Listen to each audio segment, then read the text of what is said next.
சில வசனங்களை நீக்க சொன்னோம். ஆனால் விஜய் அவர்கள் இல்லை நீக்க வேண்டாம், அது அப்படியே இருக்கட்டும் அப்படின்னு சொன்னதுனால தான் இவ்வளோ பெரிய பிரச்சனை அப்படின்னு சொல்கிறாங்க. சென்சாருக்கு என்ன ஈகோ வேண்டி கிடக்கிறது? சென்சார் போர்டுங்கிறது ஒன்றிய அரசினுடைய ஒரு அமைப்பு.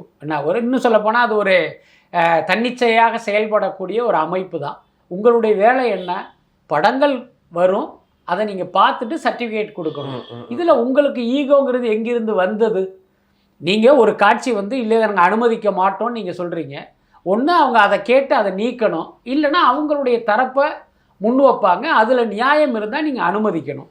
அதுக்கப்புறம் பார்த்தீங்கன்னா இந்த காட்சியை படத்தில் வைத்தால் ஏ சான்றிதழ், இந்த காட்சியை நீக்க சம்மதித்தால் யூஏ அப்படிங்கிறது தான் சென்சார் போர்டு வழக்கமாக வைக்கிற விஷயமா இருக்கும். அவங்க வேலையும் அதுதான் உங்களுடைய வேலையும் கூட. அதுக்கு அவங்க ஒத்துக்கலை அப்படின்னா அவங்க அடுத்தடுத்த கட்டத்தை நோக்கி போக போகிறாங்க. இதில் எங்கே உங்கள் ஈகோ? அதெல்லாம பார்த்தீங்கன்னா அவங்க அதை ரொம்ப தைரியமாக நீதிமன்றத்திலேயே சொல்கிறாங்க. ஏன்னா இவர்கள் கோர்ட்டுக்கு வந்தது தான் பிரச்சனை. ஏன்னா கோர்ட்டுக்கு வந்தது என்ன கொலை குற்றமா? ஒருத்தனுக்கு நீதி கிடைக்கலன்னா அவன் தேடி வருகிற இடம் நீதிமன்றம் தானே.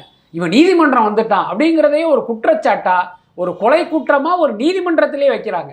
அப்போ இந்த தைரியத்தை இவங்களுக்கு யார் கொடுத்தது?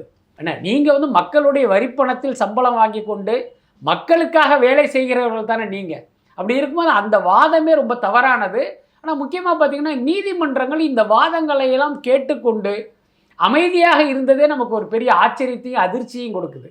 அப்போ அந்த நீதி அரசர்கள் கேட்க வேணாமா? ஏப்பா அவனுக்கு நிவாரணம் கேட்டு இங்கே வந்திருக்கான், இதை நீங்கள் ஒரு குற்றச்சாட்டாக வைக்கிறீங்களே, எந்த அடிப்படையில் வைக்கிறீங்கன்னு கேட்டிருக்கணும்ல. ஆனால் நீதிமன்றமும் இந்த கேள்வியை கேட்கலை. அதுக்கடுத்து பார்த்தீங்கன்னா இதில் இவங்க ஈகோ அப்படிங்கிற ஒரு விஷயமே அவசியம் இல்லை. நம்ம ஏற்கனவே சொன்ன மாதிரி படத்தில் எந்த பிரச்சனையும் இல்லை.